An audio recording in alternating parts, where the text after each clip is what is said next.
சிறுபான்மையினர் நலன் சார்ந்த பல்வேறு ஆலோசனைகளில் முதலமைச்சர் ஈடுபட்டிருக்கிறார். அதே போன்று அதிமுக தரப்பிலும் அதில் கவனம் செலுத்தப்படுகிறது.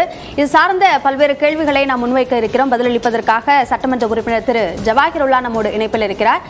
சார் வணக்கம். நேற்றைக்கு நடந்த ஆலோசனை கூட்டத்திற்கு பிறகாக பேசிய முதலமைச்சர் நிறைய திட்டங்கள் சார்ந்த விஷயங்கள் குறித்து பேசியிருக்கிறார். மிக குறிப்பாக சிறுபான்மையினர் கல்வி நிறுவனங்களுக்கான அந்த சான்றிதழை நிரந்தரப்படுத்துறது, அதே மாதிரி புதுமை பெண் திட்டத்தில் சிறுபான்மையினர் பள்ளிகள் அதில் படித்த மாணவர்களையும் உள்ளடக்கம் செய்வது போன்ற பல்வேறு விஷயங்கள். இது குறித்த உங்களுடைய கருத்து என்ன? நீண்ட காலமாகவே சிறுபான்மையினர் கல்வி நிறுவனங்கள் தொடர்பான பல்வேறு பிரச்சனைகளை அரசாங்கத்தினுடைய கவனத்திற்கு கொண்டு சென்றிருக்கின்றோம். குறிப்பாக கடந்த நவம்பர் மாதம் இறுதி வாக்கில் நானும் நம்முடைய தமிழ்நாடு சிறுபான்மை ஆணையத்தினுடைய தலைவர் பீட்டர் அல்போன்ஸ் அவர்களும் தமிழ்நாடு வக்ஃப் வாரியத்தினுடைய தலைவர் அப்துல் ரஹ்மான் அவர்களும் முதலமைச்சருக்கு ஒரு கோரிக்கை மனுவை அனுப்பியிருந்தோம். நேற்றைய தினம் முதலமைச்சர் சொன்ன பல்வேறு அறிவிப்புகள் அனைத்தும் அந்த கோரிக்கை மனுவில் இடம்பெற்றிருந்தன. இது தொடர்பாக கடந்த டிசம்பர் 30 மாண்புமிகு தமிழ்நாடு பள்ளி கல்வித்துறை அமைச்சர் அவர்களுடன் நானும் சிறுபான்மை கல்வி நிறுவனங்களுடைய நிர்வாகிகளும் ஒரு சந்திப்பில் பல்வேறு கோரிக்கைகளை வலியுறுத்தினோம். அதை தொடர்ந்து மாண்புமிகு முதலமைச்சர் அவர்களுடைய அறிவுறுத்தலின் அடிப்படையில் நானும் நம்முடைய பீட்டர் அல்போன்ஸ் அவர்களும் வக்ஃப் வாரிய தலைவர் அப்துல் ரஹ்மான் அவர்களும் மனிதநேய மக்கள் கட்சியின் பொதுச் செயலாளரும் சட்டமன்ற உறுப்பினருமான அப்துல் சமத் அவர்களும் தலைமைச் செயலகத்தில் முதலமைச்சருடைய முதன்மை செயலாளர் திரு முருகானந்தன் IAS அவர்கள் தலைமையில் பல்வேறு அரசு துறை செயலாளர்கள் பங்கு கொண்ட ஒரு கூட்டத்தில் பங்கு கொண்டு இந்த கோரிக்கைகளை எல்லாம் எடுத்துரைத்தோம்.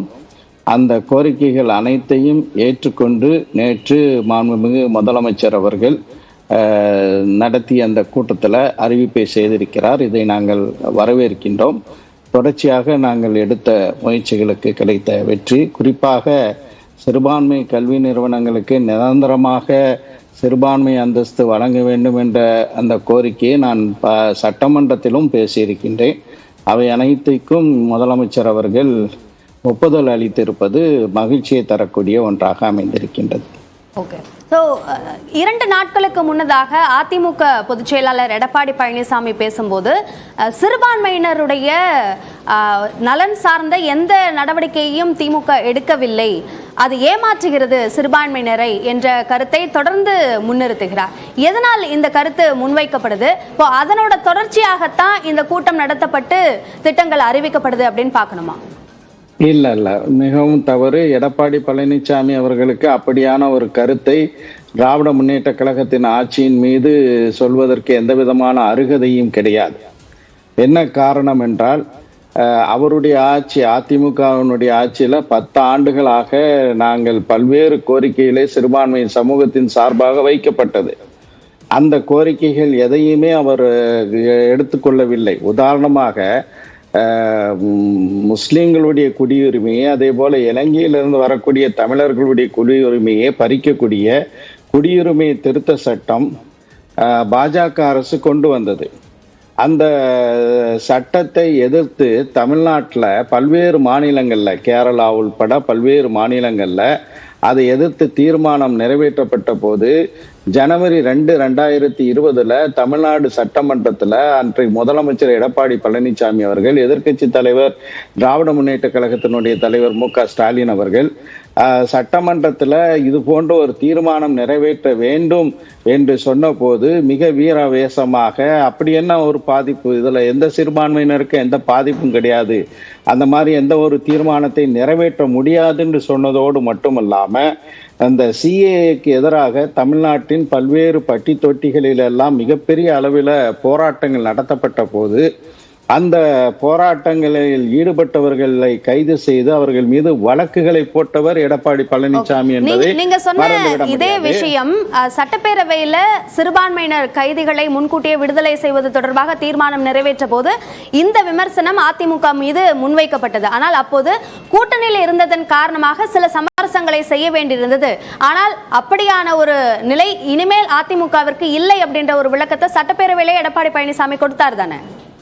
இல்ல அதாவது என்ன நிர்பந்தம் இருந்தது? இப்போ நான் கேட்கின்றேன், அதே சிஏவுக்கு எதிராக தமிழ்நாடு சட்டமன்றத்தில் திராவிட முன்னேற்ற கழக ஆட்சி மலர்ந்த பிறகு 2021 செப்டம்பர் 8ஆம் தேதி மாண்புமிகு முதலமைச்சர் மு க ஸ்டாலின் அவர்கள் ஒரு தீர்மானத்தை முன்மொழிகிறார். அந்த தீர்மானம் கொண்டு வரப்படுகின்றது என்றது நிகழ்ச்சி பட்டியலிலே இடம்பெறுகிறது. வேண்டுமென்றே அந்த தீர்மானத்திற்கு ஆதரவாக ஓட்டு போட்டுவிட முடியாது, அதை எதிர்த்தும் ஓட்டு போட்டுவிட முடியாது என்று ஒரு பச்சோண்டித்தனத்தை காட்டக்கூடிய வகையிலே தேவையில்லாத பிரச்சனைகளை எழுப்பி அன்றைய சட்டமன்ற கூட்டத்தொடரிலிருந்து இந்த தீர்மானம் கொண்டு வருவதற்கு முன்பு வெளிநடப்பு செய்தவர்கள் அதிமுகவினர். இவர்களுக்கு என்ன சிறுபான்மையினர்கள் மீது பாசம் இருக்கின்றது? அதாவது எடப்பாடி பழனிசாமி அவர்கள் எதுவும் செய்வார் அவருடைய பதவியை தக்க வைத்துக் கொள்வதற்காக. அவர் நம்பிக்கைக்குரியவர் இல்லை என்று அவரை சார்ந்தவர்களே சொல்கிறார்கள். ஓபிஎஸ் தான் இதற்கு எதிராக இருந்தார் என்று சொல்கிறார். ஓபிஎஸ் தான் அந்த சிஏ இதுக்கு எதிராக இருந்தார் என்று சொல்கிறார். அதே ஓபிஎஸ் கலத்தி விட்டாரு. அப்ப அந்த அளவுக்கு மனத்தின்மை இல்லையா? மனத்தின்மை இல்லாமல் மற்றவர்களுக்கு அடிமையாக நான் இருக்கின்றேன் என்பதனுடைய மைண்ட் வாய்ஸாக தான் எடப்பாடி பழனிசாமி அவர்களுடைய உரைகள் அமைந்திருக்கின்றன. இப்போ போலி மதச்சார்பின்மையை தான் இந்தியா கூட்டணி வெளிப்படுத்துது அப்படின்ற விமர்சனத்தையும் எடப்பாடி பழனிசாமி முன்வைக்கிறாரு. எது போலி மதசார்பின்மை? இன்றைக்கு அரசமைப்பு சட்டத்திற்கே மிகப்பெரிய ஒரு ஆபத்து ஏற்பட்டு இருக்கின்றது. பல்வேறு விஷயங்களை பேச முடியும். ஒரே ஒரு விஷயத்தை மட்டும் சொல்கின்றேன். நீட்டு தமிழ்நாட்டுக்கு தேவையில்லை என்பதுதான் அதிமுகவினுடைய நிலைப்பாடு, திமுகவினுடைய நிலைப்பாடு. ஆனால் அந்த நீட் வருவதற்கு காரணமாக இருந்துவிட்டு இன்றைக்கு மாநிலங்களுடைய உரிமைகள் ஒவ்வொன்றாக பாஜக பறித்து வருகிறது. அந்த பறித்து வரக்கூடிய மாநிலங்களுடைய உரிமைகளை பறிபோகக்கூடிய பாஜக மீண்டும் ஆட்சிக்கு வருவதற்காக ஒரு மறைமுகமான ஒரு ஏற்பாடை செய்து கொண்டு பாஜகவை கலத்திவிட்டு அவர் இவ்வாறு பேசுகிறார். நான் கேட்கின்றேன், இன்றைக்கு பல்கீஸ் பானு விடுதலை தொடர்பாக ஒரு அறிக்கை வந்திருக்கின்றது. திராவிட முன்னேற்ற கழகத்தினுடைய தலைவர் தளபதி மு க ஸ்டாலின் அவர்களும் அறிக்கை வெளியிட்டிருக்கிறார். அதே மாதிரி எடப்பாடி பழனிசாமியும் அறிக்கை வெளியிட்டிருக்கிறார். ரெண்டு அறிக்கையும் ஒப்பிட்டு பாருங்கள். திரு ஸ்டாலின் அவர்களுடைய அறிக்கையில மிக தீவிரமாக பாஜகவை சாடி இருக்கிறார். பாஜகவினுடைய நிலைப்பாடுதான் இது அநீதிக்கு காரணம் என்று சொல்லி இருக்கிறார். ஆனால் வெறுமனே எடப்பாடி பழனிசாமியுடைய அறிக்கையில அந்த தீர்ப்பை வரவேற்று அதோடு நின்று விடுகிறார். எங்கே விமர்சனம்? பாஜக அதாவது எழுப்பப்படுவதற்கான காரணமே சிறுபான்மையினருடைய வாக்குகள் எல்லாம் அதிமுகவிற்கு சென்றுவிடும் என்ற அச்சத்தால் தான் திமுக கூட்டணி தொடர்ந்து பாஜகவிடமிருந்து அந்த கூட்டணியிலிருந்து வெளியேறிவிட்டதாக அதிகாரப்பூர்வமாக தெரிவித்தாலும் இன்னமும் உறவில் இருக்கிறோம், பாஜகவும் அதிமுகவும் இருக்கிறோம் என்ற பிம்பத்தை கட்டமைக்க நினைக்கிறார்கள் அப்படின்னு சொல்றாரு எடப்பாடி பழனிசாமி.